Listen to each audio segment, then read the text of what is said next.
The debt's not going up at 2% or 3%. The debt's going up 8, 9, 10% or more. The U.S. had a $1 trillion baseline budget deficit, $1 trillion per year deficit for fiscal 2020 pre-pandemic. The Congress threw $3 trillion of emergency aid on top of that.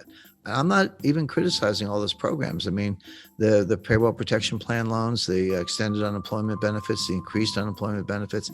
Imagine where we'd be if we hadn't done that. But that aside, debt is debt. They piled $3 trillion on top. Now, this is going to take the U.S. debt to GDP ratio up to 135%. It was 106% when Donald Trump was sworn in. It's close to 130% today. Because remember, you got two things going on. It's a debt to GDP. So debt's your numerator and GDP is your denominator, right? Well, what happened? Well, the denominator shrank. This got smaller and this got bigger. So what happens to the ratio? It blows up. So now it's 135%. If you get the laws of economics right, which is not easy because most economists don't, but if you get them right, it's really a reflection of human nature. I mean, what is an economy other than all the people in the economy starting businesses, buying, selling, traveling, providing goods and services, et cetera. So human nature doesn't change, or at least it hasn't changed much in the last 100,000 years. So the fundamental laws of economics don't change either, but circumstances change, facts change, and that's important. Now, to answer your question, Kerry, you're right. There is a school of thought, a growing one, an influential one, that the debt doesn't matter. It's like, well, wait a second. So what? So the debt to GDP ratio went to 135%, which it did. Who cares? Well, what's wrong with it? 180%. We got issues. We got problems. Print up the money and monetize the debt and spend it and keep going. What is the problem? This comes under the banner of something called modern monetary theory, MMT. It's flawed, it's wrong, but it's got its followers, and those followers are now in the White House because one of the things Joe Biden had to do to get elected was to make peace with the Bernie Sanders wing of the Democratic Party. They take the view that if the Treasury didn't spend the money, how would anybody make any money? That's ridiculous, but that's what they say. They say, hey, when the Treasury spends money, what do? Well, they build aircraft. They have benefit programs. They have government contracts. They do whatever they do. But when the Treasury gives you the money, you take the money and you spend it on somebody else, goods and services, go out to dinner, have subcontractors, whatever it might be. That's the real source of money. They also take the Treasury and the Fed and they merge them. Now, that's not legally the case. The Treasury and the Fed are separate institutions. The Treasury is just part of the executive branch, and the Fed is an independent agency. And the Federal Reserve banks are actually privately owned. A lot of people know. Some people know that, some people don't. But the Federal Reserve banks are privately owned by banks in the districts, so Citibank, Bank of America, et cetera. So they're completely separate. But the theorists ignore that and say, no, the Treasury needs to spend money because that's how the economy grows. And the Fed can monetize the debt. So you spend the money you don't have, you borrow to cover it, you issue bonds to cover the borrowing. And if the market wants to buy the bonds, fine. But if not, the Fed can buy them and put them away on the balance sheet, wait 30 years and collect the money. What's the problem? Who cares about the debt to GDP ratio? It's kind of a statistical abstract, but why should that stand in the way of using money to solve our problems, which are free healthcare, free childcare, free tuition, forgiveness of student loans? That's a $1.6 trillion ticket, by the way. And look, everyday readers and investors, there's no reason they should know all this stuff. This is total inside baseball.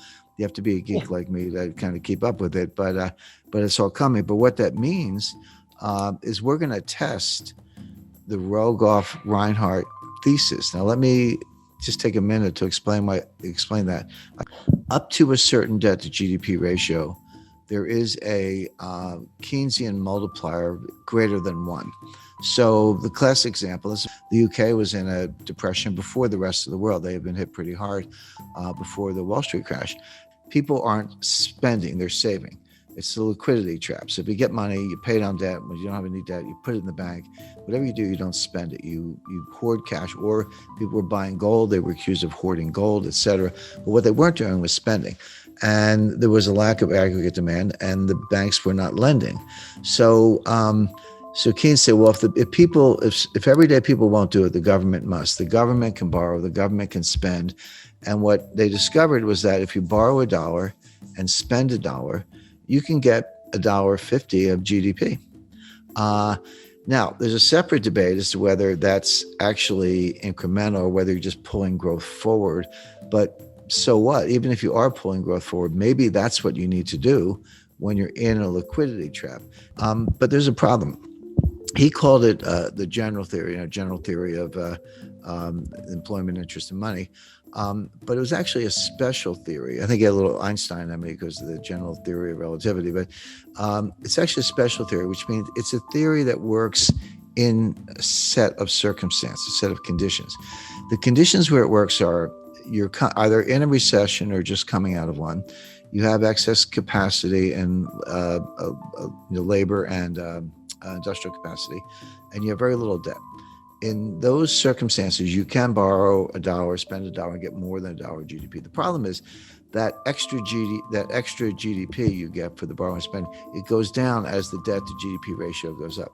What Reinhardt and Rogoff discovered is that at 90%, you go through the looking glass. Your payoff is now less than $1. You borrow $1, you spend $1, and you only get 90 cents of GDP or 95 cents, et cetera. So now, not only are you not getting your dollar's worth for the borrowed dollar or something more, which you did at lower levels, you're getting less than $1. So now what's happening? You're borrowing $1, you're spending $1, you're not getting $1 of GDP, but you are getting $1 of debt, which means your debt to GDP ratio is going up and the 90% is getting worse. And I just mentioned the United States is at 135%.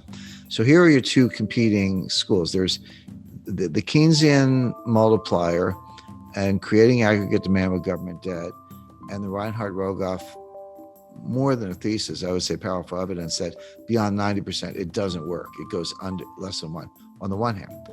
And my friend Stephanie Kelton and Bernie Sanders and Kamala Harris and the modern monetary theorists who say, no, it's all good. How could you get growth if you didn't spend money through the government? These theories don't agree at all.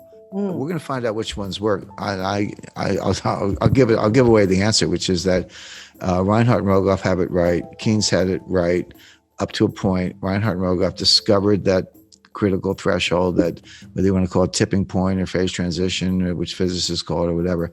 The modern monetary theorists think the opposite, and we're going to find out. But what it means if Reinhardt and Rogoff are right, and I'm right, and Keynes was right, the more you borrow, it's actually a headwind to growth. Now you get just as up to the threshold, you got more and more and more. Oh, sorry, at a low level, you got more, but then it went down. But it's like any diminishing marginal return. You know, the curve starts very steeply, you get a lot of payoff, then it flattens out, then it goes down, but it's still positive. But at some point, it goes below the zero line and your marginal return is negative. And that's where we are.